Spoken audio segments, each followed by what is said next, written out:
네, 안녕하세요. 안녕하세요. 반갑습니다. 윤지연입니다. 네, 2019년이 되었네요. 네, 며칠 지났지만 새해 복 많이 받으시고요. 새해 복 많이 받으셔서, 올 한 해 열심히 하셔서 이제 좋은 결과 다들 있으셨으면 좋겠습니다. 네, 약간 소리가 울리는데 괜찮겠죠? 네. 네, 그래서, 아무튼 너무 반갑고요, 여러분. 오늘 오시는 길에 그 기분이 좀 어떠셨을까요? 새해 거의 첫날이기도 하고, 이제 1년 동안 공부하시는 거에 거의 이제 처음 시작이 딱 오늘이잖아요.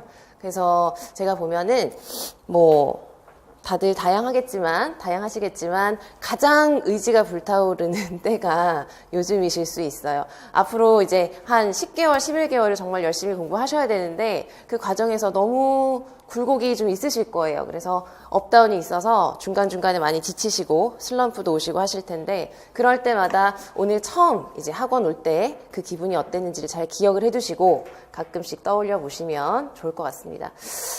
다들 사람들이 그렇지만 이제 내가 그랬었지. 지금은 이제 막 새 사람이 되려고 생각을 하시면서 오셨잖아요. 그죠?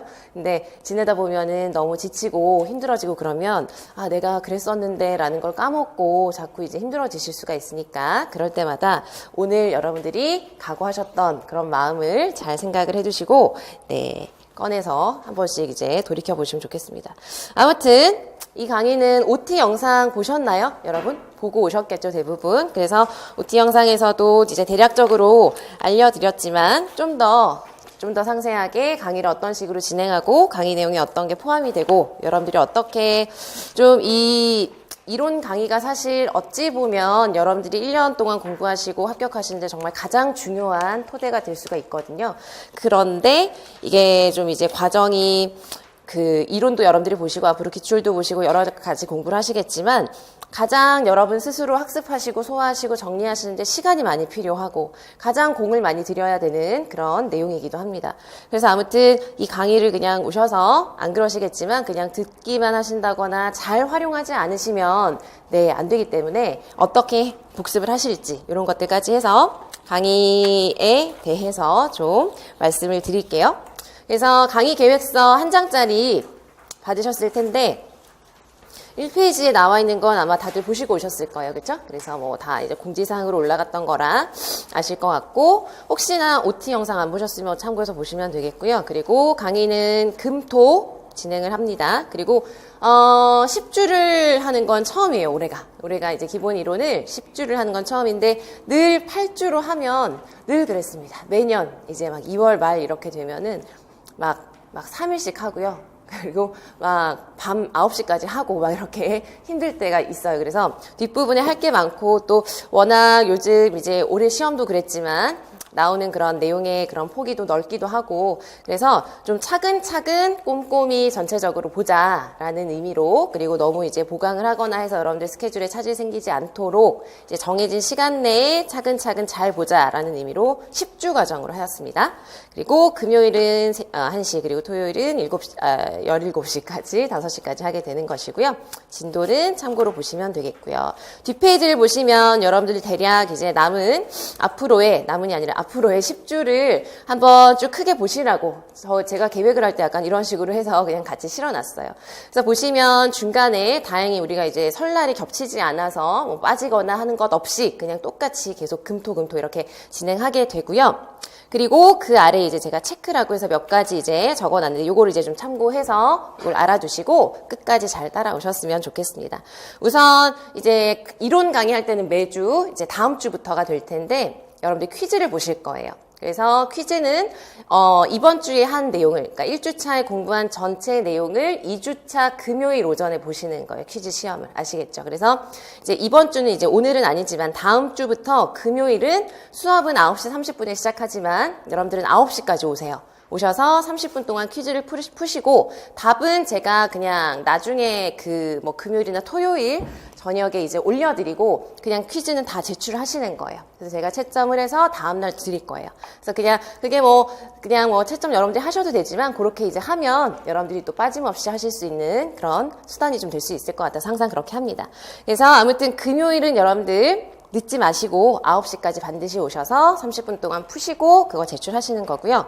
그리고 이제 스터디를 원하시는 분들도 계시고 또 원하지 않으시는 분들도 계셔서 매년 이제 원하시는 분들만 스터디를 묶어서 수업 끝나고 뭐 토요일 남아서 이제 좀 활동 개별적으로 하시고 하셨는데 올해는 제가 그 기본 이론 반을 할 때 다들 보면 이제 처음에는 이제 잘 하다가 점점 양도 많아지고 좀 어려운 게 나오다 보면 진도도 밀리고 복습을 좀 하는 게 좀 버거워지고 뭐 그런 것들이 좀 있는 것 같아요. 그래서 뭐 절대 원치 않으시면 이제 말씀을 해주시면 되겠는데 그렇지 않다면 이 스터디는 이제 이 강의의 간단한 복습용으로 하여서 토요일 수업 끝나고 30분에서 1시간 정도 전원 이제 스터디 참여를 하면 어떨까 하고 해보려고 합니다. 그래서 그건 이제 여러분들이 그냥 스터디 하세요. 그러면은 뭐 좀 막막하시니까 제가 매주 스터디 과제를 드릴 거예요. 간단한 거.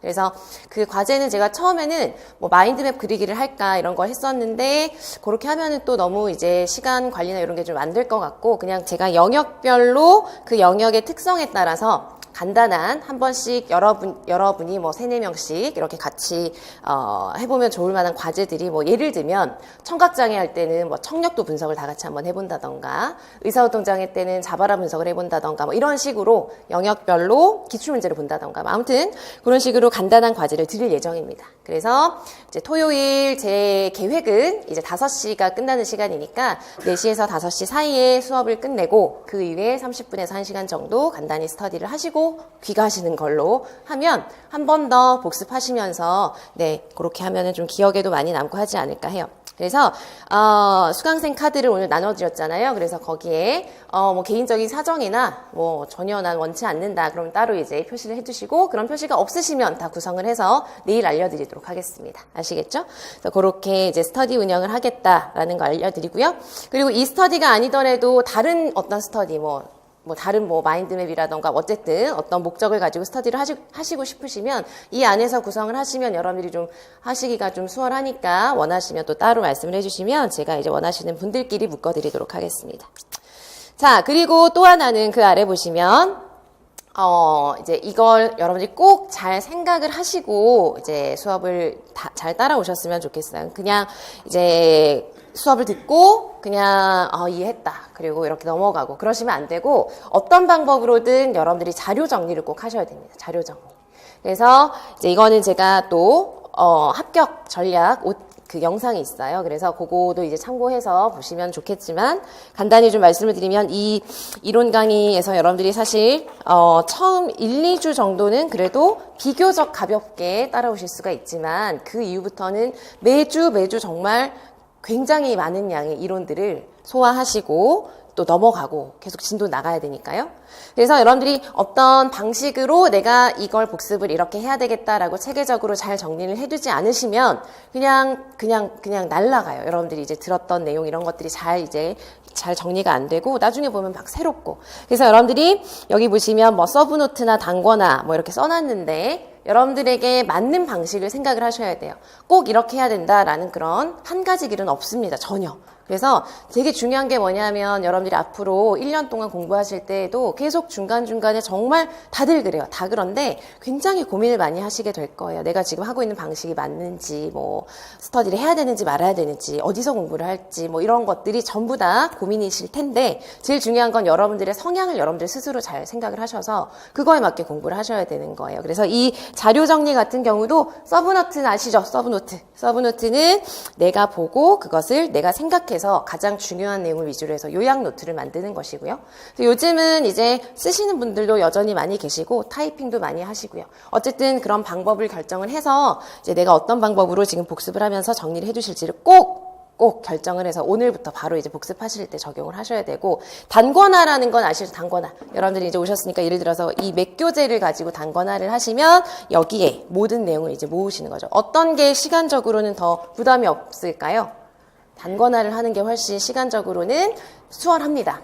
그렇지만 이제 서브 노트를 하다 보면 이제 또 막 내가 생각해서 써야지. 그런데 이제 하다 보면 이제 내 머릿속은 그냥 딴 생각을 하고 그냥 손만 움직이고 있고 그런 경우가 있는데, 그러면 이제 공부가 안 되지만 내가 집중을 해서 내가 읽고 내가 그 해당 테마의 가장 중요한 키워드를 적어 간다라고 하면서 계속 생각을 하면 서브노트라는 게 사실 4, 5개월이 걸리기도 하고요. 굉장히 긴 과정이지만 그 과정이 어떤 분들은 그게 그냥 시간을 버린다고 생각을 하시고 시간 아깝다고 생각을 하시기도 한데 전혀 그렇지가 않아요. 서브노트를 만드는 과정 자체가 엄청 공부가 되는 과정이거든요.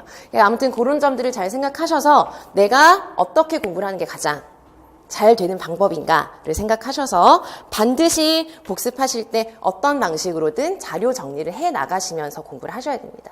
그리고 중간중간에 하시면서 이렇게 정리한 게 맞는지, 이게 뭐 잘못된 건 아닌지 궁금하시면 언제든지 오시니까 학원에 저랑 의논하셔서 또 중간중간에 교정하시면 되는 거고요.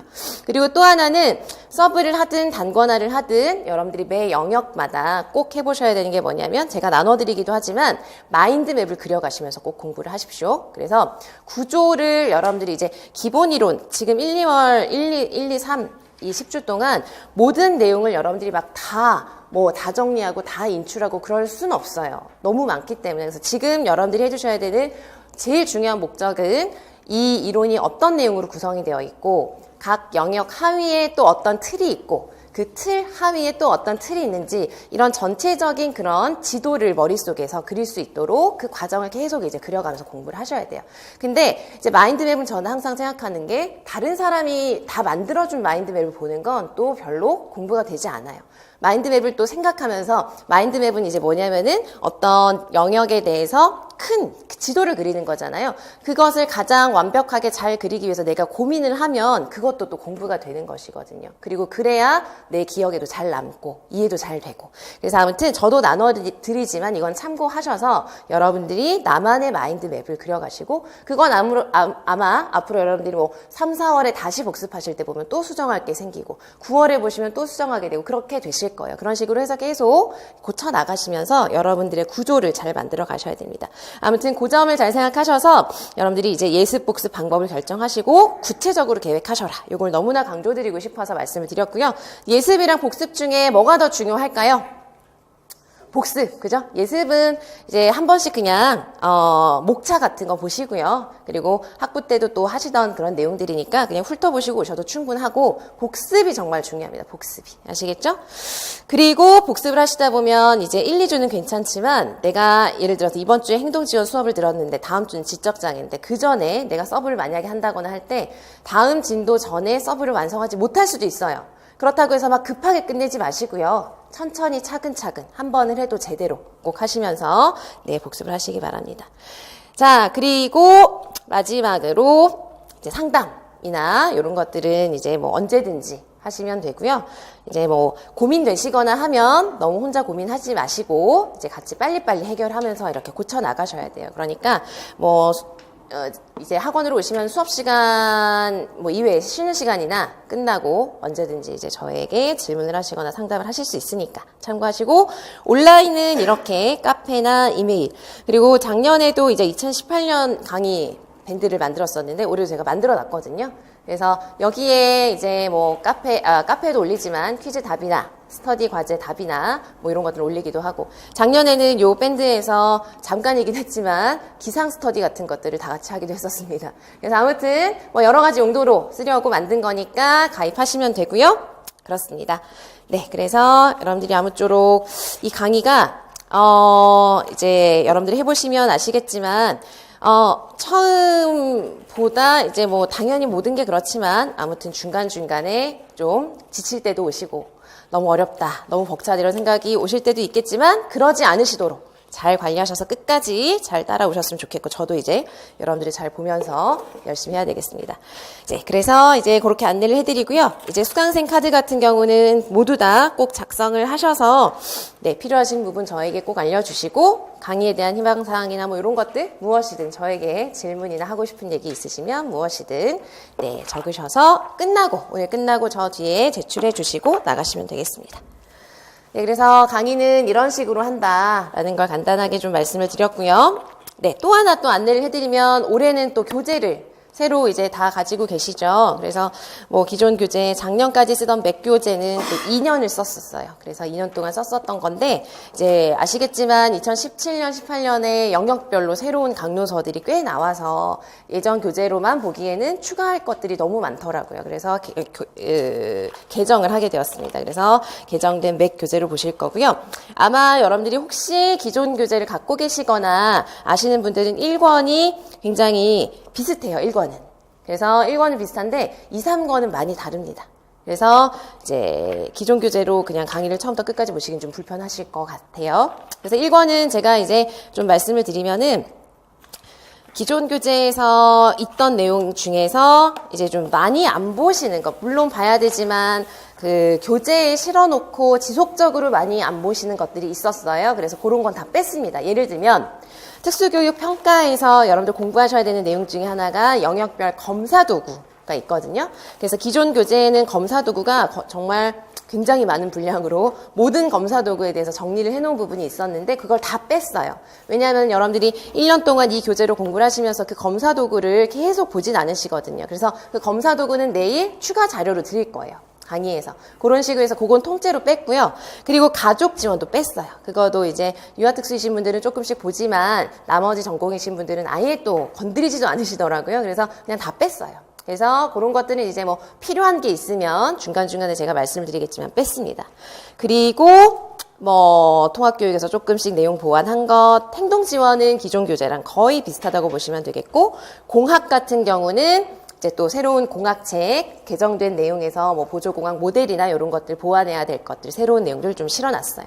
그래서 그런 식으로 해서 1권은 큰 변화는 없습니다. 사실 큰 변화는 없는데 2권 같은 경우는 지적장애, 그 다음에 정서, 자폐, 학습장애가 있는데 정서랑 자폐는 굉장히 많이 특히 자폐는 거의 통째로 바뀌었다고 거의 보실 수가 있을 만큼 이제 많이 바뀌었어요. 정서행동장애도 좀 많이 바뀌었고 지적장애랑 학습장애는 조금씩만 보완하였고 그런 식입니다. 그리고 3권은 시각, 청각, 의사소통, 지체중복인데 시각장애 책이 또 새로 나온 거 아시죠? 그래서 시각장애도 굉장히 많이 바뀌고 그리고 청각장애도 또 많이 바뀌고 새로운 책들이 있어서 뭐 그런 식입니다. 그래서 여러분들이 그런 것들 참고하셔서 네, 책을 또 잘 활용하셨으면 좋겠고 이 교재 같은 경우는 사실 이제 많은 분들이 처음 보실 때는 뭐 부담스럽다고 하시는 분들도 계시고요. 내용이 너무 많아서 이걸 다 봐야 될지 뭐 이런 것들이 부담된다고 하시는데 결국 이걸 꾸준히 보시는 분들은 내가 필요할 때 뭔가를 찾아봤을 때 거의 대부분이 다 실려있기 때문에 여러분들 1년 동안 이걸 기준으로 해서 이 책에 있는 것만 뭐 굉장히 많은 내용이지만 이것만 정말 다소하셔서 정말 시험 잘 보실 수가 있을 거예요. 그래서 저는 이제 교재를 편절을 할 때 웬만하면 여러분들이 이제 시중에 강론서들이 너무 많으니까 그 모든 강론서를 다 따로 보지 않기 위해서 이 어떤 수험 교재를 선택을 하시는 거잖아요. 그죠? 그래서 여러분들이 최대한 강론서는 조금씩만 보완하시고 이 책 안에서 모든 게 해결될 수 있도록 하자라는 생각으로 하거든요. 그래서 여러분들이 그런 식으로 생각하시고 교재도 활용을 잘 하셨으면 좋겠습니다. 되셨죠? 네, 그래서 강의와 교재에 대해서 안내를 좀 드렸습니다. 네, 그래서 뭐 머리말 이런 것들은 뭐 나중에 아주 심심하실 때 한 번씩만 읽어보시면 되겠고 궁금하신 점 있으신가요? 수업이나 뭐 기타 등등의 어떤 내용이든 아마 있으셔도 늘 여쭤보지만 아무도 질문을 안 하시고 쉬는 시간에 언제든지 이제 개인적으로 궁금한 것 있으시면 질문하시면 되겠습니다. 되셨죠? 그래서 저는 이제 안내를 해드릴 내용들은 다 안내를 해드렸고 바로 공부하시면 되겠죠, 그죠? 바로 시작하겠습니다. 네.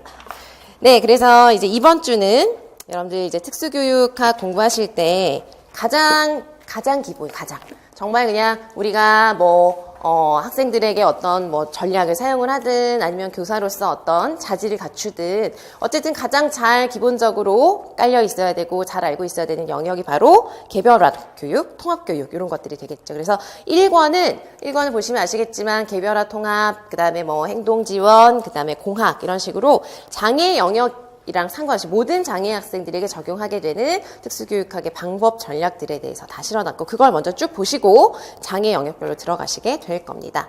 그래서 우선 이번 주에는 개별화 랑 통합이랑 이제 평가까지 보시게 될 거예요.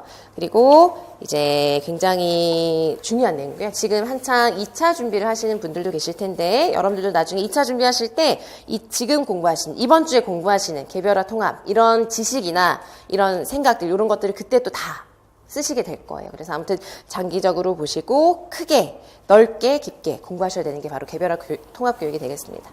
자, 그래서 보시면 이제 개별화 교육이랑 통합 교육 교재부터 한번 볼까요? 교재에서 보시면은 먼저 챕터 1의 단원 열기 소개는 이제 넘어가시면 되겠고 나중에 읽어보시고 8페이지를 한번 보시겠습니다. 그래서 개별화 교육이랑 통합 교육을 제가 그냥 하나의 챕터로 묶어놨어요. 그래서 첫 번째 부분에서 먼저 개별화 교육을 보시게 될 텐데 개별화 교육에 대한 내용이 여기에서 이제 법적 근거부터 해서 이론적인 내용들이 한 30페이지 정도까지 쭉 이어집니다. 그런데 이제 이 내용들은 어디에 기반을 둔 자료이냐면 좀 예전이긴 한데 예전에 한 7, 8년은 됐을 것 같은데 아무튼 국가에서 개별화 교육 계획이랑 관련하여서 이렇게 수립을 하고 이렇게 운영을 하십시오라고 주는 지침 자료가 있었고 그 자료에 기반을 하여서 이제 내용을 정리를 해 놓은 겁니다. 그래서 제가 지금 말씀드린 대로 한 20몇 페이지, 30페이지까지 개별화 교육에 대한 어떤 전반에 대해서 이론들이 실려져 있어요. 그런데 여러분들이 이제 시험에 대비해서 꼭 정리하셔야 되는 내용은 개별화 교육 같은 경우는 정말 딱 정해져 있습니다. 늘 시험에 나오는 그런 내용들이 정해져 있어요. 그래서 지금 우리는 이제 기본적으로 이해를 하면서 볼 거니까 전체적으로 훑어보겠지만 여러분들이 개별화 교육 계획에서 꼭 보셔야 되는 거. 이건 정말 필수적인 거. 그게 바로 뭐냐면 개별화 교육 계획의 무슨 근거일까요? 특수교육법에 따른 법적 근거. 거의 개별화 교육은 여기에서 시험이 나온다고 생각을 하시면 돼요. 그래서 이거는 뭐 그냥 여러분들 그리고 이거는 그냥 모두가 시험 보러 가실 때 이거 모르고 시험 보러 가시는 분들은 아무도 안 계세요. 그래서 여러분들도 아시게 돼 계속 보시게 되니까. 근데 어쨌든 개별화 교육에 대한 문제는 거의 여기서 나오고요. 또 하나는 무엇이냐면 이 법적 근거 안에도 들어가는 내용이기도 하지만 그냥 별도로 왔을 때 우리가 무엇을 수립을 하죠? 개별화 교육을 하기 위해서 개별화 교육 계획을 수립을 하죠. 그래서 이 개별화 교육 계획의 수립에 있어서 필요한 무엇이 있냐면 구성 요소가 있어요. 그래서 이것 우리가 보게 될 텐데 뭐 구성 요소 안에는 뭐 여러 가지가 있습니다. 그 구성 요소 중에서 특히나 뭐에 대한 문제가 많이 나오냐면 여러 가지가 있지만 교육 목표가 있어요. 교육 목표. 그래서 요 내용에 대한 문제가 나옵니다. 그래서 사실 그동안의 기출문제를 다 봐도 개별화 교육에 대해서는 요 두 가지에서 벗어난 적이 거의 없어요. 그래서 이 부분만큼은 여러분들이 정확하게 공부해 주셔야 됩니다. 그래서 지금 이제 여러분들이 이론 정리하실 때는 지금 너무 처음부터 다 외우려고 하지 마시고요. 네, 아까 제가 하나를 강조를 안 했네요. 이 10주 동안 하시는 모든 내용에 대해서 그냥 덮어두고 이 부분은 외워버리자. 절대 그렇게 하지 마시고 처음부터 끝까지 다 내가 이해하고 정리하자라고 생각을 하셔야 돼요. 근데 그게 되게 힘드실 거예요. 어떤 부분은 막 모르겠고 너무 복잡하고 그래서 힘든 과정이지만 내가 어렵게 이해를 하면 그게 그만큼 오래 가고요. 요즘은 이해하지 않으면 시험 문제를 절대 잘 푸실 수가 없어요. 암기력을 보는 시험이 전혀 아닙니다. 그래서 여러분들 모든 이론은 처음부터 끝까지 우리가 10주 동안 하는 모든 내용은 계속 들으시면서도 복습하실 때도 이해하고 내가 넘어가고 있는지를 스스로 계속 생각하셔야 돼요. 그래서 생각을 되게 많이 하시면서 공부하셔야 돼요. 아무튼 그래서 지금은 모든 영역에 대해서 제가 쭉 알려드리는 거에서 저 부분에서 이런 게 중요하고 이런 내용이구나 라고 이해하시면서 보시면 됩니다. 네, 그래서 개별화 교육은 이게 가장 중요합니다. 그래서 교재를 다시 한번 보시면 앞부분은 이 자료가 어떤 성격을 갖는 건지 기본 방향이 뭔지 이런 것들이 나옵니다. 그래서 이건 이제 읽고 넘어가시면 되겠고요. 어디를 잠깐 보시냐면 그래도 이제 뭐 시험에는 요 두 가지가 핵심이지만 우선 다시 한번 짚어볼 것은 그럼 개별화 교육이 정말 뭐냐 이런 정의를 우리가 또 한번 짚어봐야 되겠죠. 그래서 9페이지의 표를 잠깐 위에 보시면 개별화 교육의 어떤 의미 개별화의 의미가 뭘까요? 이건 뭐 말 그대로 무엇을 강조하는 걸까요? 키워드가 뭘까요? 키워드. 그 개별화의 설명 중에서 키워드를 여러분들 한번 찾아보세요. 하나만 찾으라면 뭘 강조하는 걸까요? 개별성. 그렇죠. 왜냐하면 특수 아동들은 우리가 이제 접하게 되는 아이들은 다 개별적인 특성이 너무나 다양하잖아요. 똑같은 장애 영역이어도 너무 다르죠. 그죠? 너무너무 다르고 여러 가지를 다 갖고 있기도 하고 뭐 굉장히 다릅니다. 그래서 우리가 하는 특수교육은 전부 다 개별성을 강조하는 개별적인 특성에 기반을 둔 교육을 해야 되는 거예요. 그래서 개별화 교육에서 개별화는 개별성, 개별적인 특성에 기반을 두고 그걸 강조하자는 거고요. 교육은 이거는 꼭 하나 알고 계셔야 돼요. 여기서 말하는 교육은 우리가 보통 교육이라고 하면 학교에서 그냥 배우는 뭐 교과, 흔히들 그런 걸 생각할 수가 있겠지만 여러분들 개별화 교육에서 꼭 그냥 기본적으로 알고 계셔야 되는 건 여기에서 말하는 교육은 우리가 학교에서 실시하는 교육을 보통 그냥 교육 과정이라고 할 수 있어요. 이것만 들어가는 게 아니라 또 뭐가 있죠? 개별화 교육의 교육은 무엇과 무엇을 포함하는 걸까요? 특수교육, 무슨 서비스? 관련 서비스. 왜냐하면 장애 학생들은 그냥 교육적인 내용만으로 되는 게 아니라 개별적인 특성에 따라서 보행 훈련을 해야 될 수도 있고 작업 치료를 받아야 될 수도 있고 여러 가지 언어 치료를 받아야 될 수도 있고 그런 여러 가지 관련 서비스를 포함하는 거예요.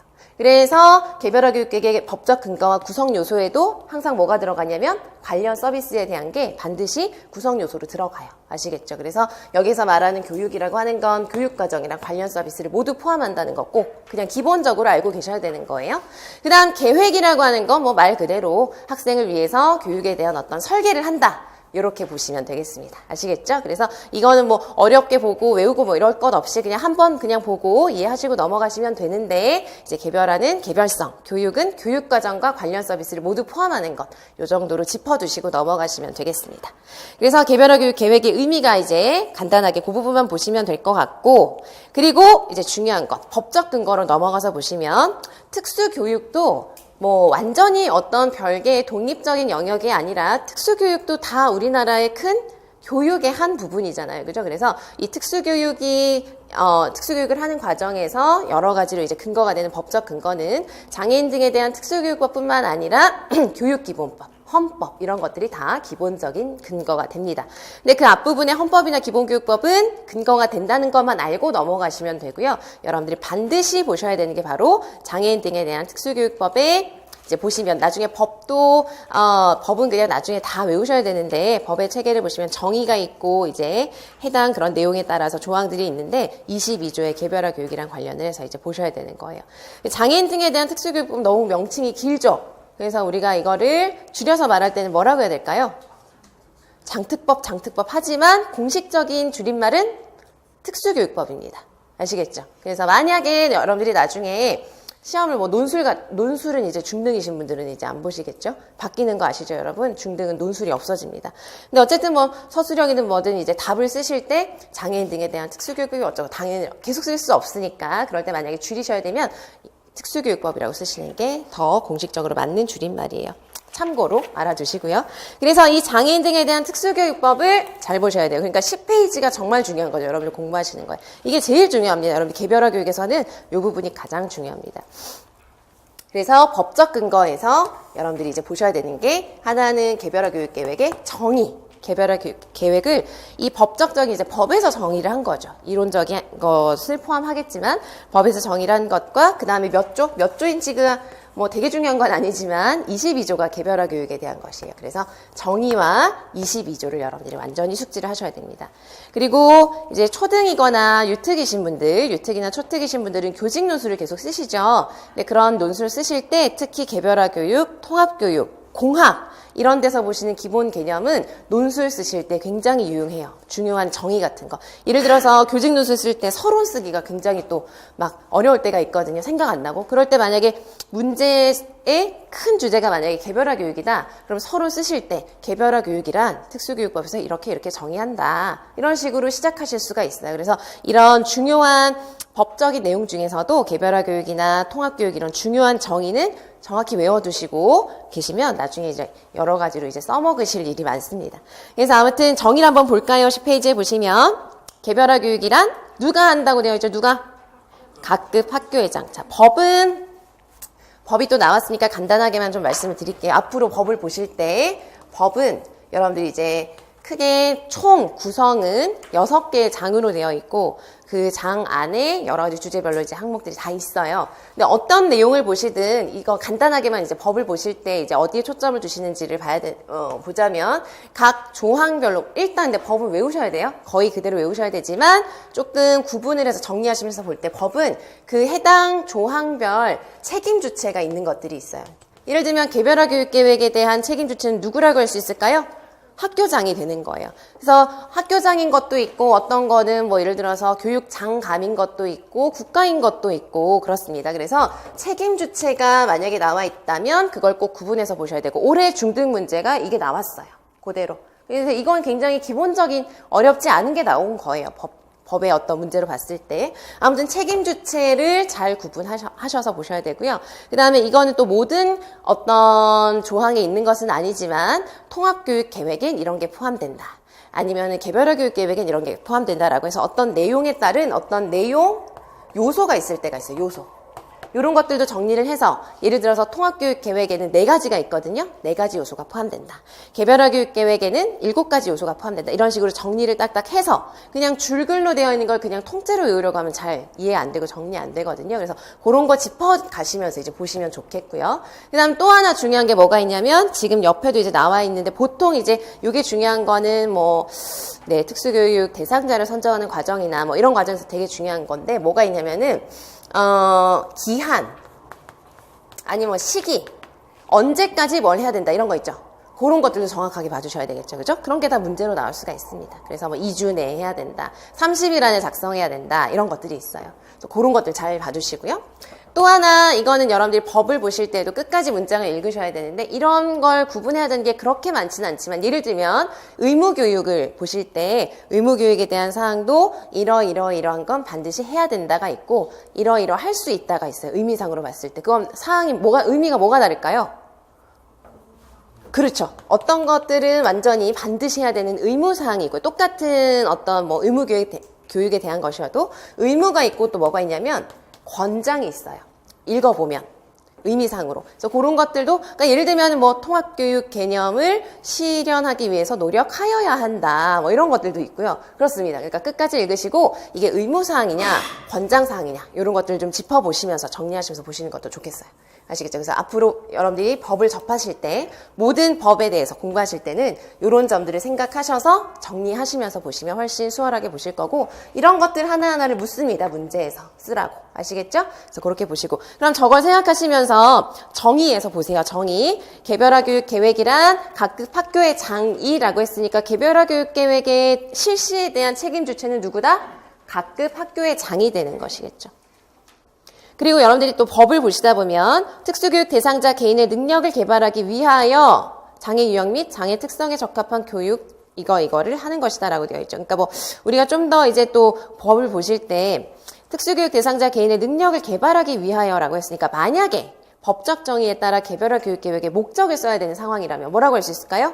개별 학생의 어떤 능력을 효과적으로 개발하기 위해서다. 이런 식으로 이제 볼 수 있겠죠. 아시겠죠? 그래서 이런 문장 하나하나가 갖는 의미나 이런 것들을 그냥 있는 대로만 보지 마시고 이 부분은 무슨 뜻일까? 왜 이렇게 써놨을까? 이런 걸 계속 생각하시면서 쪼개어서 또 보시기도 하고 이렇게 하셔야 되는 거예요.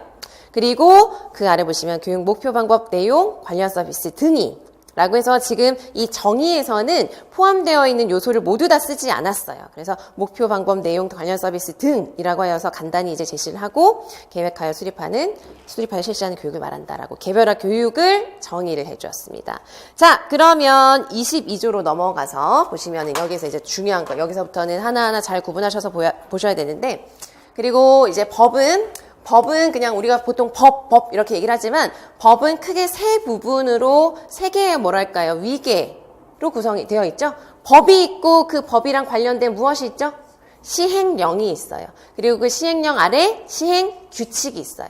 아시겠죠? 그래서 여러분들이 그거는 이제 뭐 알고 계셔야 되는 내용이고요. 그 법 법은 가장 그 내용에 대한 가장 핵심을 제시를 한 거고요. 그 법을 실행하는 데 있어서 실행하는 데 실제적인 어떤 뭐 지침이나 이런 게 있어야 될 때가 있죠. 그래서 시행령이 있고 시행령은 대통령령입니다. 그래서 대통령령에 시행령이 있고 또 그 시행령에 따라서 무언가를 할 때 뭐 참고해야 되는 무슨 뭐 요소들 그런 것들은 시행 규칙에 실려져 있어요. 그래서 개별화 교육의 22조 법에 따른 것은 령은 없고요. 규칙이 있습니다. 근데 여러분들이 뭐 시험 보실 때 규칙에 있는 건지 법에 있는 건지를 구분해야 막 그런 건 나오지 않습니다. 더 중요한 건 그 안에 있는 내용들인 거예요. 아시겠죠? 그래서 내용을 이제 여기는 법 그대로 다 실어드린 거고요. 이제 보시면은 제가 기출 표시를 다 사이사이에 해두거든요. 기출이 굉장히 많이 나온 데가 어디죠? 개별화 교육 계획의 내용이라고 되어 있죠. 구성 요소예요. 이게 바로 구성 요소. 아시겠죠? 여기에서 문제가 굉장히 많이 나옵니다. 다른 사항들도 분명히 전체적으로 나오지만 자, 그래서 먼저 이제 22조랑 관련을 해서 알고 계셔야 되는 게 뭐냐. 개별화 교육을 한다는 건 어떤 특수교육 대상자가 선정이 되어서 어떤 학교에 배치가 된 거예요. 그럼 모든 특수교육 대상자를 대상자가 되면 모든 학생은 개별화 교육을 세워야 된다. 또는 그러지 않아도 된다. 뭐가 맞을까요? 모든 학생에 대해서 무조건 개별적인 교육을 얼마나 하든 상관없이 모든 대상자를 대상으로는 개별화 교육 계획은 반드시 세워야 됩니다. 그래서 개별화 교육을 세울 때 법적으로 이제 해야 되는 첫 번째 절차가 뭐냐면 이걸 IEP를 짜기 위해서 뭘 구성해야 될까요? 지원팀을 구성을 해야 돼요. 그래서 우리가 그냥 쉽게는 팀 구성을 한다 그러는데 이런 말들도 여러분들 법적인 용어는 정확하게 보세요. 이제 보시면은 무슨 팀이라고 되어 있죠? 개별화 교육 지원팀. 그죠? 개별화 교육 지원팀이라는 말을 정확하게 보시고 쓰실 수 있어야 돼요. 그래서 뭐 대충 외워두면 개별화 무슨 팀이었는지 협력팀이었는지 애매하시면 안 되고요. 법적 용어는 정확하게 보셔야 돼요. 개별화 교육 지원팀 구성을 해야 됩니다. 그래서 이런 걸 보실 때 제가 이제 기한이나 시기를 잘 보셔야 된다고 했죠. 여러분들 책을 얼른 보시면 팀을 구성을 하는 것에 대한 시기가 나와 있어요. 규칙에 보시면. 얼마 이내로 하라고 되어 있죠?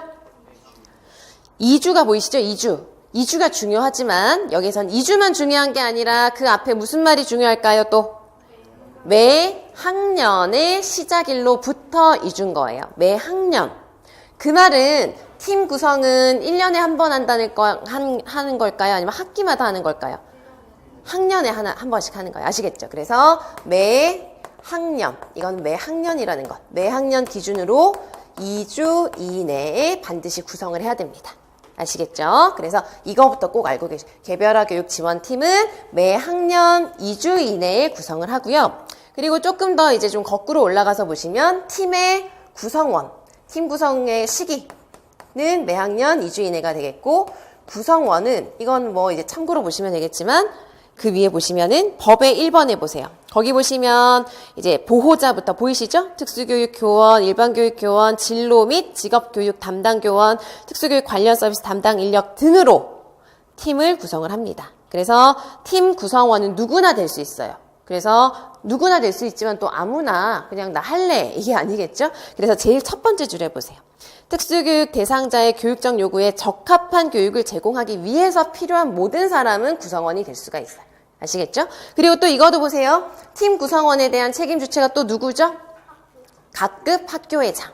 팀 구성이 안 됐다. 팀 구성이 잘못됐다. 누구 책임이다? 각급 학교회장의 책임이 되는 거예요. 아시겠죠? 그래서 팀 구성의 시기와 구성원의 내용들을 알아두셔야 되겠습니다. 자, 그 다음 중요한 게 또 뭐가 있냐면 팀 구성을 했으니까 이제 무엇을 세워야 될까요? 개별화 교육 계획을 세워야 되겠죠. 계획. 그래서 계획을 세울 때 법의 2번에 보시면 개별화 교육 계획의 작성 시기가 있어요. 자, 작성 시기 한번 보시면 아까 팀은 언제로부터? 매 학년으로부터 얼마 이내? 2주 이내였죠? 그런데 보시면 팀은 얼마마다? 그쵸. 매 학기라고 되어 있습니다. 그러니까 IEP는 1년에 몇 번 세운다? 2번. 학기마다 세우는 거예요. 학기를 기준으로 해서 며칠 이내에? 30일 이내에 작성을 해야 되는 거예요. 그러니까 팀은 1년에 한 번 2주 이내에 구성을 하고 그 팀이 매 학기 30일 이내, 시작일로부터 30일 이내에 작성을 해야 됩니다.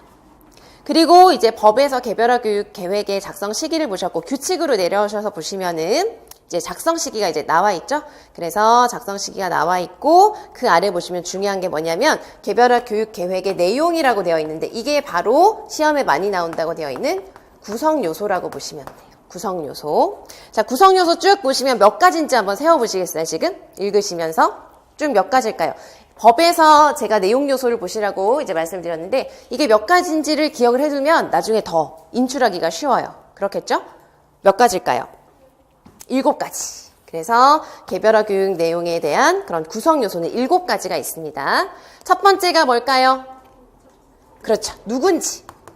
얘는 몇 살이고 어떻게 자랐고 부모님이 뭐 요즘은 근데 학교에서 막 부모님 직업 이런 건 조사 안 하죠. 그런 건 하지 않지만 어쨌든 기본적으로 학생이 어떻게 자라왔고 뭐 어디가 불편한지 이런 것들에 대한 기본적인 인적 사항이 들어가고요.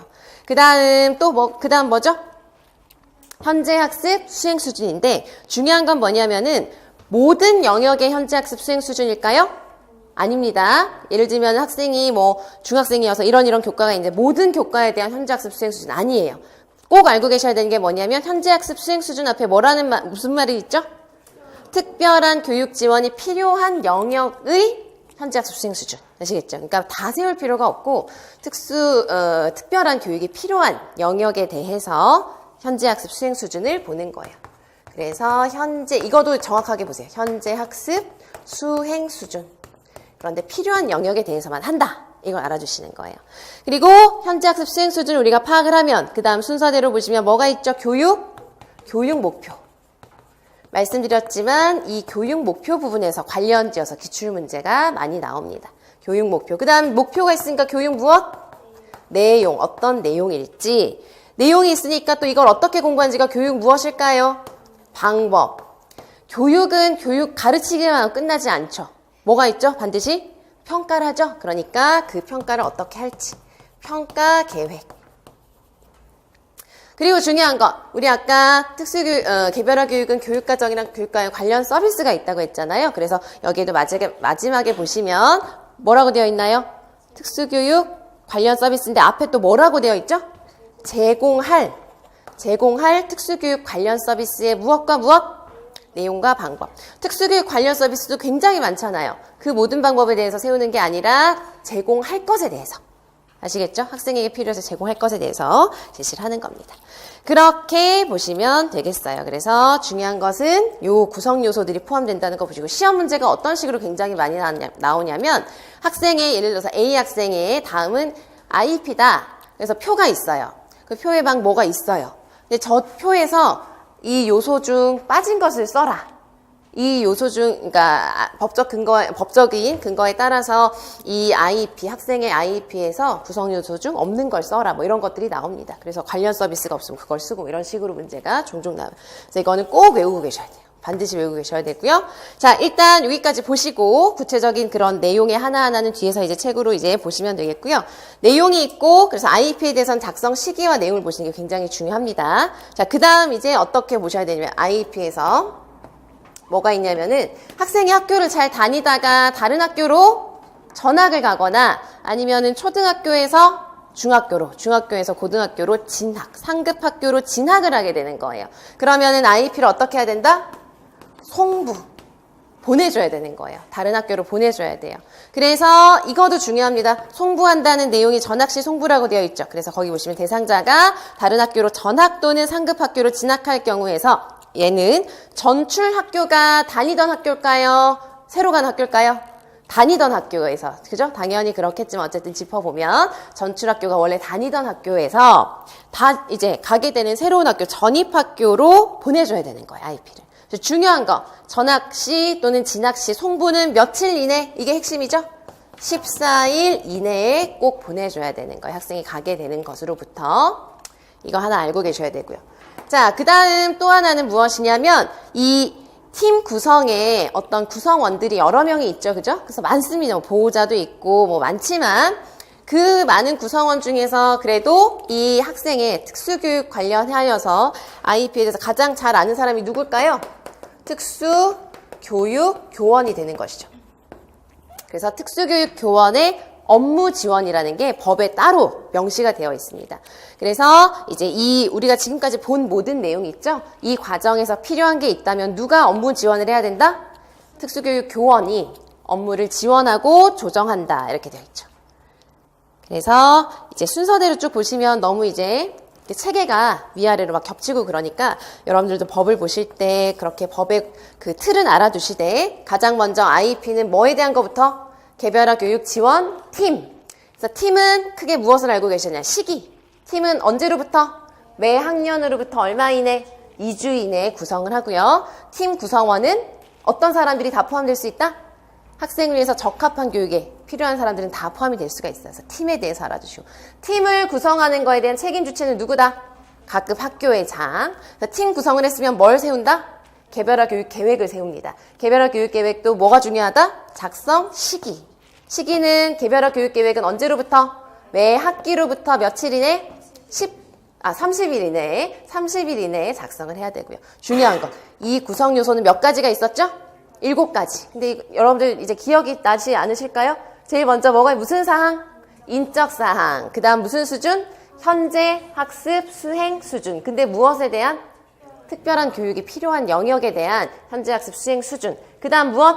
교육, 목표, 내용, 방법. 그 다음 무슨 계획?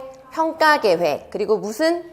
제공할. 모든 게 아니라 제공할 특수교육 관련 서비스의 무엇과 무엇? 내용과 방법. 네, 훌륭하십니다. 벌써 다 외우셨어요. 그죠? 그래서 계속 보시면 이거는 이제 쉽게 외우실 수 있을 겁니다. 계속 이제 반복적으로 보시면. 아무튼 요 부분을 정확하게 보셔야 되고요. 그 다음 IEP를 그렇게 이제 세웠어요. 그러면 이제 교육을 하다가 송부를 해야 된다. 얼마 이내? 며칠 이내? 14일 이내에 송부를 해줘야 된다는 거. 여기까지 이제 보시면 되겠어요. 그리고 특수교육 교원의 역할, 업무 지원을 한다는 거. 큰일 날 뻔했네요. 하나를 빠뜨릴 뻔했습니다. 그래서 IEP도 IEP에 따라서 교육을 다 했어요. 그러면 반드시 뭘 해야 될까요? 평가를 해야 되겠죠? 그래서 제일 마지막에 보시면 평가에 대한 사항이 나와 있습니다. 그래서 평가는, 자, 그러면 여러분들이 생각을 해보시면 IEP는 1년에 몇 번 세웠죠? 2번 세웠죠? 매 학기마다. 그러니까 매 학기마다 세운 IEP가 있으니까 평가도 1년에 2번 하는 거예요. 아시겠죠? 그래서 평가 부분에 보시면은 또 누가 책임 주체죠? 각급 학교회장. 언제마다? 매 학기마다 실시를 하는데요. 이거는 이제 어떤 평가를 말하냐면 IEP에 따른 평가를 말하는 거예요. 그래서 IEP를 잘 세우고 그거에 따라 교육을 하고 그거에 대한 평가를 하는 겁니다. 그래서 알아두셔야 되는 게 뭐냐면 각각의 특수교육 대상자의 무엇을 평가한다? 학업 성취도 평가를 하는 거예요. 학업 성취도 평가. 그래서 중요한 건 결과를 학교에서만 알고 있으면 안 되겠죠. 그래서 학교에서 결과를 통보해줘야 돼요. 그래서 누구에게 통보한다? 보호자에게만 하는 게 아니라 보호자 또는 대상자 본인에게도 할 수 있습니다. 그래서 특수교육 대상자 또는 그 보호자에게 통보하여야 한다. 하여야 한다라고 했으니까 무슨 사항? 의무사항이에요. 반드시 해야 되는 거예요. 만약에 이거 하지 않으면 문제가 될 수 있는 거예요. 이런 식으로 보시기 바랍니다. 그래서 지금은 물론 그러니까 개별화 교육에 대한 법적인 내용이 너무나 중요하기 때문에 보기도 했지만 앞으로 모든 법을 보실 때 이런 식으로 정리해 나가시면서 이제 보시면 좋겠어요. 자, 그래서 여러분들이 이제 개별화 교육에 대해서 보셨습니다. 그래서 제일 중요한 거 보신 거고요. 그래서 이런 내용을 바탕으로 해서 11페이지를 보시면은 이거는 왜 여기에 있냐면 이건 사실 개별화 교육 자체에 대한 내용이 아니라 개별화 교육 계획을 그러면은 학생을 교육하는 그 과정에서 언제쯤 어떤 과정에 따라서 하느냐를 이해하실 수 있는 내용입니다. 그리고 이 내용도 법에 그대로 나와 있는 거예요. 법적 근거 중에 하나예요. 그래서 제목에 보시면 대상자 선정 및 개별화 교육 계획 수립 운영 절차라고 해서 나와 있죠. 그래서 이거도 2페이지, 11페이지에 있는 거 통째로 다 외우셔야 돼요. 나중에 법은 다 외우셔야 되고 이거는 나중에 천천히 외우시면 되는데 어쨌든 이것도 다 외우실 내용 중에 하나입니다. 그래서 뭐냐면 지금은 크게 볼게요. 제일 먼저 의뢰를 하는 거예요. 의뢰가 뭔가요? 뭐 신청 같은 걸 하는 거예요. 그래서 뭐 누군가가 어떤 A 학생을 봤는데 약간 뭔가 뭐 검사를 해보고 싶다거나 특수교육이 필요하다고 좀 생각이 든다거나 하면 의뢰를 할 수가 있습니다. 의뢰. 근데 의뢰는 어떤 학생이 있으면 그 의뢰를 할 수 있는 권한은 누구에게 기본적으로 있을까요? 보호자에게 있습니다. 그죠? 그래서 보호자는 그냥 의뢰를 할 수가 있어요. 근데 또 누가 의뢰를 할 수가 있냐면 각급 학교회장이 의뢰를 할 수가 있어요. 근데 보호자는 보호자니까 그냥 하면 돼요. 근데 각급 학교회장이 보호자랑 상관없이 그냥 마음대로 의뢰를 한다? 그건 안 됩니다. 그래서 중요한 건 뭐냐면 각급 학교회장은 반드시 무엇을 얻어야 될까요? 보호자의 사전 동의. 그래서 의뢰 옆에 박스에 두 번째 내용에 보시면 각급 학교회장은 끝에 보세요. 보호자의 사전 동의 필수 이렇게 되어 있죠. 아시겠죠? 그래서 의뢰를 할 수 있는 주체는 둘이에요. 누구누구? 보호자랑 각급 학교회장. 보호자는 바로 하고요. 각급 학교회장은 동의를 얻어서 한다. 여기까지 보시면 돼요. 일단 그 의뢰를 하면 의뢰를 이제 어디에 하느냐? 의뢰를 어디에 할까요? 누구에게 신청하면 될까요? 교육장감에게 합니다. 아시겠죠? 그럼 교육장감이 의뢰를 받았어요. 근데 교육장감이 일일이 학생들을 다 검사해 줄 수 없겠죠? 바쁘니까. 뭐 이건 이유가 아니지만 어쨌든 그 해당 업무가 핵심 업무가 아니죠. 그죠? 그 신청을 받은 책임 주체지만 실제적으로 진단을 실시하는 건 어딜까요? 특수교육지원센터. 그래서 의뢰를 받았어요. 그럼 박스 안에 진단평가 옆에 보시면 교육장감이 진단평가에 대해서 어디에 회부한다고 되어 있죠? 회부 보낸다는 거죠. 특수교육지원센터에 회부를 해요. 요것도 법적인 내용이라 제가 이제 설명드리면서 짚어드리는 거고요. 나중에 외우시면 돼요. 근데 어쨌든 특수교육지원센터에 회부한다는 첫 번째 내용에서 되게 중요한 또 사항이 하나 있습니다. 뭐가 있을까요? 즉시. 이게 또 바로 뭔가요? 시기, 기한이죠. 그러니까 교육장감은 누가 신청하죠? 그러면 어떻게 회부해야 된다? 즉시. 아시겠죠? 즉시 회부를 해야 돼요. 그러면은 또 생각을 해보시면 지원센터에서 또 이제 그 회부받은 사항이 있겠죠? 어떤 학생이 신청했어요. 그러면은 그거에 대한 진단평가를 특수교육지원센터에서 실시하는데 밑줄이 되어 있죠. 얼마 이내에 할까요? 30일 이내에. 30일 이내에 진단평가를 실시해요. 그러면 결과가 나오겠죠? 결과가 나오고 그 결과에 따라서 우리가 무엇을 판단하게 되냐면 특수교육 대상자로 선정할지 말지에 대한 여부가 있을 것이에요. 그래서 지원센터에서 그 내용을 이제 결정을 하게 되면 그거에 대한 의견을 작성을 해서 다시 그 결과를 지원센터에서 누구에게 보고한다? 장감에게 보고하는 거예요. 아시겠죠? 그래서 장감에게 보고를 합니다. 그러면 그 장감은 그것을 받았죠. 최종 의견을 받았죠. 그것을 또 이제 누구에게 알려줘야 될까요? 처음에 신청한 사람에게 알려줘야 되겠죠. 그죠? 그러니까 그것을 보호자에게 통지를 하는 거예요. 그래서 선정, 절차, 세 번째 절차 선정 옆에 박스의 끝에 보시면 통보하는 방식, 무슨 방식인가요? 서면 통지 이렇게 되어 있죠. 그래서 법에 보면 대상자 선정 여부에 대한 그 서면 통지라는 양식이 있고 합니다. 그에 따라서 서면 통지를 하는 거예요. 아시겠죠? 그리고 또 문제가 예를 들어서 이제 문제를 낸다면 이런 것들이 나올 수가 있어요. 예를 들어서 선정 절차에서 교육장감이 보호자에게 최종 의견을 통보하죠. 그 최종 의견에 포함되는 내용을 써라, 만약에. 그러면 여기에서 이제 다 나와 있습니다. 뭘 쓸 수 있을까요? 최종 의견에 반드시 포함되는 내용이 뭔지 한번 생각을 해보시면 뭘까요? 그렇죠? 특수교육 대상자의 선정 여부와 또 뭐가 있죠? 필요한 교육 지원에 대한 최종 의견. 이렇게 되어 있죠. 그러니까 이런 것들도 여러분들이 표시를 해서 그냥 넘어가실 게 아니라 아, 여기서 말하는 최종 의견은 핵심이 두 가지구나. 하나는 대상자 선정 여부, 하나는 필요한 교육 지원 내용. 이렇게 정리를 하시면 좋겠습니다. 그렇죠? 자, 그러면 이제 통지를 했어요. 그래서 만약에 여기에서 이 학생은 뭐 큰 문제가 없다. 그러면 그냥 교육을 이제 통합학급에서 받는 것이고요. 통합교육을 받는 것이고 그렇지 않으면 이제 선정되었으니까 배치가 되는 거예요. 배치. 아시겠죠? 그래서 배치는 이것도 여러분들 법을 나중에 전체적으로 보실 때 다 보시면 더 쉽게 이해가 되실 부분인데 배치라는 다이아몬드 과정에 아래 보시면은 배치되는 교육 환경이 몇 가지가 나와 있죠? 세 가지가 나와 있죠. 첫 번째가 일반 학급, 특수학급, 특수학교가 있는데 이 세 가지가 나열된 순서를 한번 생각해 보세요. 어떤 순서에 따라서 나열되어 있을까요? 갈수록 더 통합인가요? 분리인가요? 분리가 되고 있죠. 그래서 이게 우선순위예요. 법에 보면. 어떤 학생을 배치할 때 가장 먼저 어디부터 고려하자? 일반 학교부터 고려하고요. 그 다음 특수학급, 그 다음 특수학교. 아시겠죠?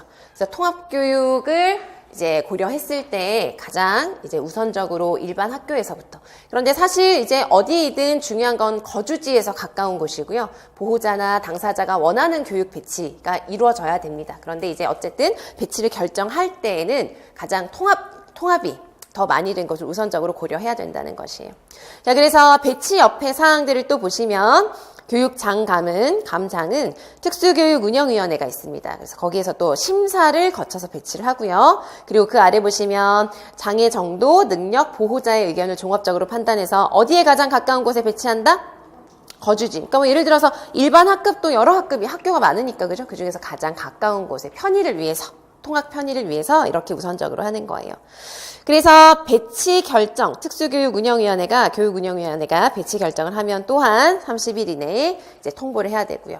만약에 이거에 대해서 결정을 이제 했는데 뭔가 이의가 있으면은 추후에 행정심판 등까지 가서 이제 심사결정과 행정심판을 다 할 수 있습니다. 근데 이런 거는 또 하나하나 따로 법적 조항이 있어요. 그래서 그것을 따로 나중에 법적으로 자세하게 보셔야 되는 부분이고, 지금은 크게 이런 과정을 거칠 수 있다고 보시면 되겠어요. 그럼 배치가 됐죠? 그러면 그때 우리가 방금 좀 전에 22조로 본 내용을 이제 적용을 하게 되는 거예요. 그죠? 그래서 개별화 교육 계획을 작성을 하고 요 과정에 모두 들어가는 게 지금 우리가 좀 전에 본 22조가 여기에서 다 이제 적용이 되는 겁니다. 이해되시겠죠? 그리고 나서 실행하고 평가하는 거예요. 그래서 지금 우리가 개별화 교육에 대한 법적인 사항을 보셨고, 그것을 실제로 대상자 선정에서부터 교육할 때까지 어떤 과정을 거쳐서 하게 되는지에 대한 법적 절차를 확인해 보신 겁니다. 이해되시겠죠? 그래서 거기까지 보시면 되겠고, 넘어가겠습니다. 이 교재에서 여러분들이 이제 이 부분은 제가 이 부분도 이번에 교재 개정을 하면서 사실 뭐 어렵거나 뭐 꼭 막 외워야 되거나 이런 영역은 아니어서 뺄까 하다가, 그래도 처음에 말씀드렸다시피 이 개별화 교육이나 통합교육에 대한 여러 가지 전반적인 사항은 유초 같은 경우는 교직연수에서, 그리고 모든 전공이신 분들 나중에 2차 면접이라던가 이런 과정에서 다 쓰이는 그런 내용들이고 배경 지식이 되는 거라 실어놨어요. 그래서 이걸 제가 수업 시간에 다 설명해 드릴 정도의 어려운 내용은 전혀 아닙니다. 그래서 지금 이제 12페이지에 보시면 개별화 교육 지원 팀 구성원이라고 해서 구성원이 있죠? 그리고 역할이 있죠. 역할들을 보시면 사실 뭐 크게 어려운 내용은 없고 뭐 당연해 보이는 것들이긴 하지만 꼭 한 번씩 읽어두시고요. 생각을 해두세요.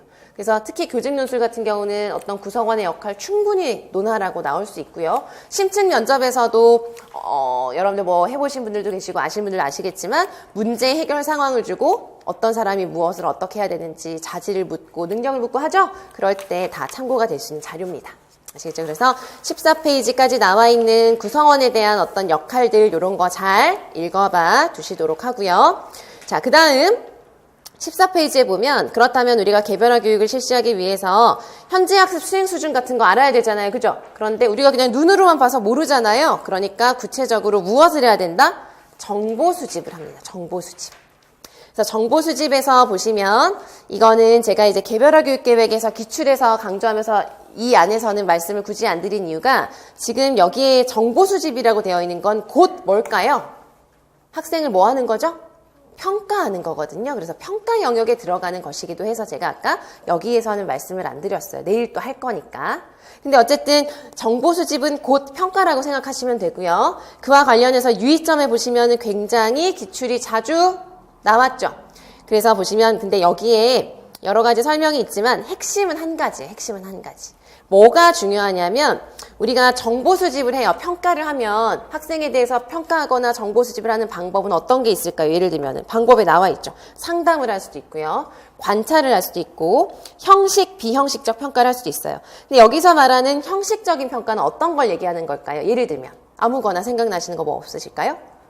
지능 검사를 한다던가 아니면 적응행동 검사를 한다던가 그런 검사 도구들 같은 거, 표준화된 그런 검사 도구를 가지고 검사를 할 수 있겠죠. 근데 그 결과를 가지고 예를 들어서 표준화된 검사, 얘는 지능지수가 요만큼이니까 개별화 교육은 이렇게 해야 돼 라고 판단을 하는 건 굉장히 안 좋죠. 그죠? 안 좋고, 그런데 우리가 뭔가 설명할 때 안 좋아요 할 수는 없으니까 그 표준화된 검사의 어떤 지능지수라던가 어떤 수치로 된 그런 검사 결과는 무엇을 알려주지는 못할까요?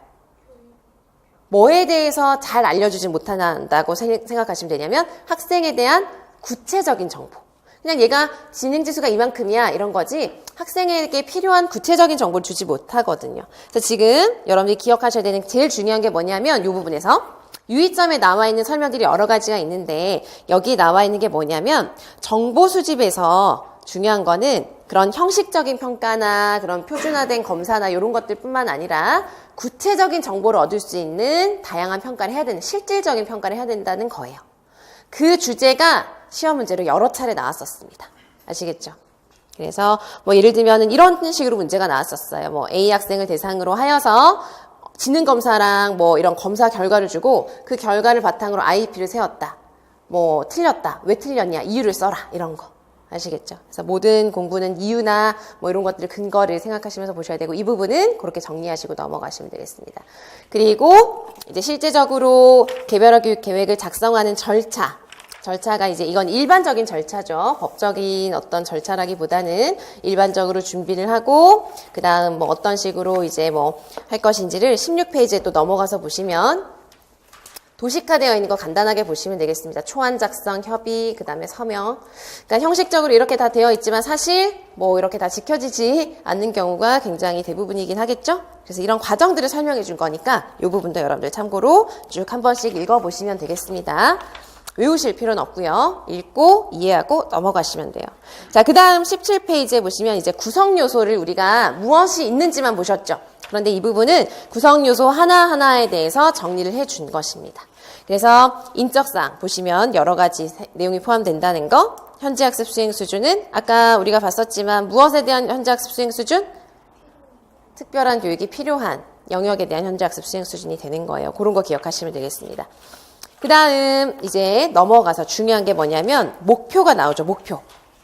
목표에서 이제 가장 중요한 게 무엇이냐면 목표에 뭐 여러 가지가 있지만 그 중에 문제로 늘 나오는 거 정말 많이 나온 게 기출 표시 보이시죠? 그래서 모든 행동 목표나 아니면 구성 요소에서 모든 행동 목표든 개별화 교육의 장단기 목표든 목표는 갖추어야 되는 그 체계적으로 이제 했을 때 갖추어야 되는 요소가 3가지가 있어요. 그래서 이 3가지에 대한 게 늘 나옵니다. 많이 나왔어요. 그래서 이거는 외워두시면 행동 지원 문제로도 이제 관련이 되어서 나오기도 하고 여러 가지가 있는데 어쨌든 목표 3가지 거기 보시면 뭐가 있죠? 조건 앞부분은 그냥 외우지 않으셔도 돼요. 중요한 키워드가 뭐냐? 목표는 우리가 먼저 조건을 포함해서 써야 된다. 조건을 어떤 책은 뭐라고 하냐면 상황이라고 하기도 해요. 상황. 이거는 목표에서 어떤 부분일까요? 어떤 부분이냐면 예를 들어서 교사가 예를 들어서 한 자릿수 덧셈에 대한 문제를 제공하였을 때 이런 게 조건이에요. 아시겠죠? 그 목표에 대한 수행이 어떤 상황에서 일어나는지를 써주는 거예요. 자, 그 다음 뭐가 있죠? 목표에는 당연히 문제지를 받았을 때 학생이 뭘 해야 되는지가 나와 있겠죠. 그렇죠? 그래서 행동. 이건 학생의 행동인 거예요. 행동. 뭘 하는지.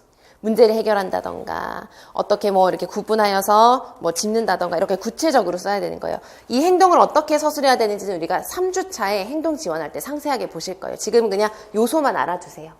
그리고 또 하나는 학생에게 예를 들어서 뭐 한 자릿수 덧셈에 대한 어떤 문제를 제공하였을 때 문제 상황을 주었을 때 학생이 문제를 해결한다. 만약에 그렇게만 하면 목표를 달성했는지 안 했는지를 우리가 알 수가 없겠죠.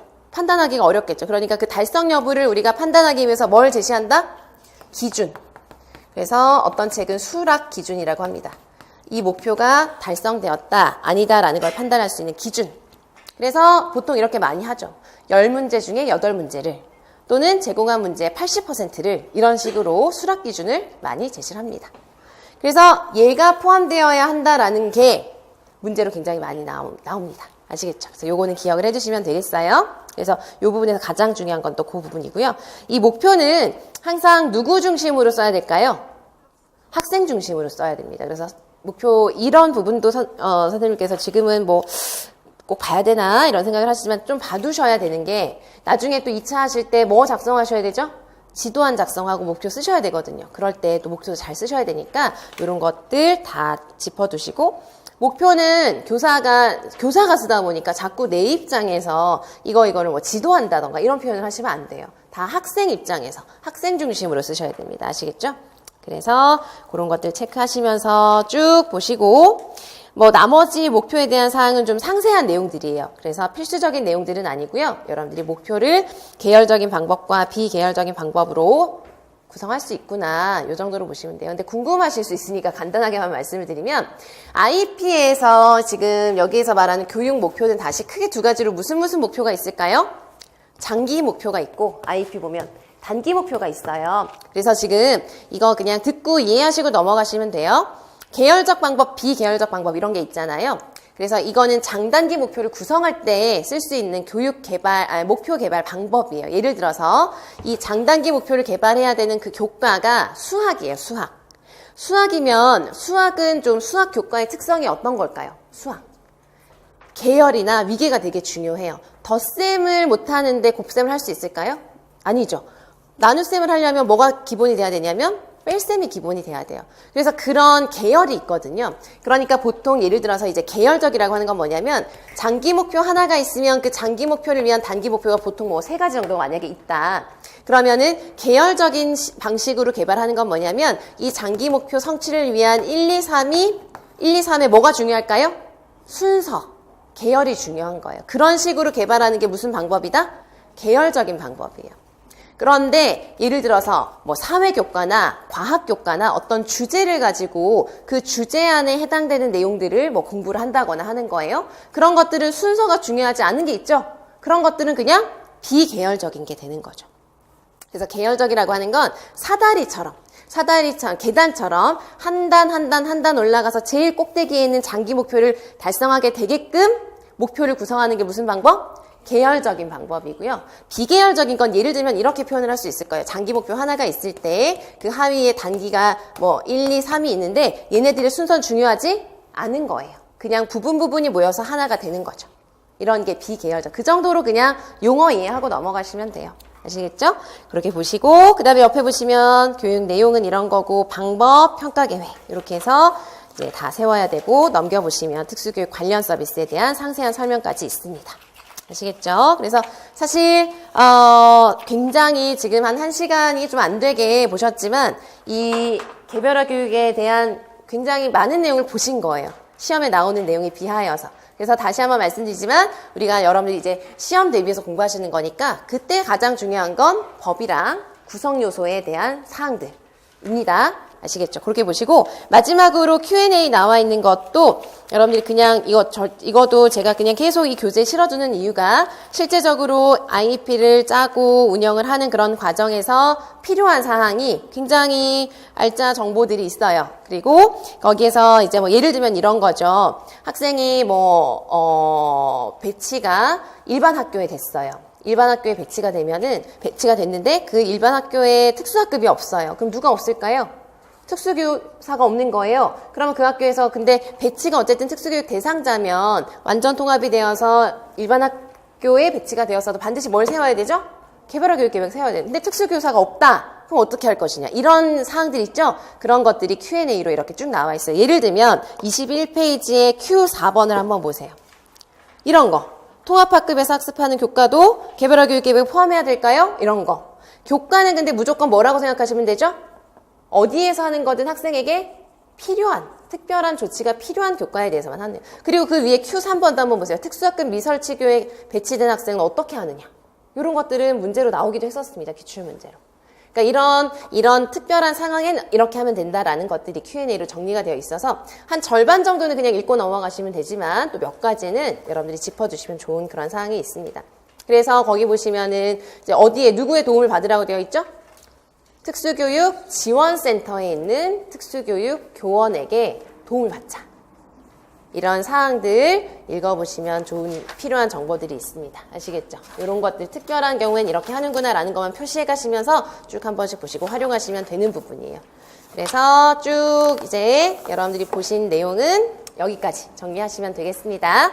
자, 그래서 여기까지 보시고 잠깐 쉴게요. 쉬었다가 이어서 보겠습니다.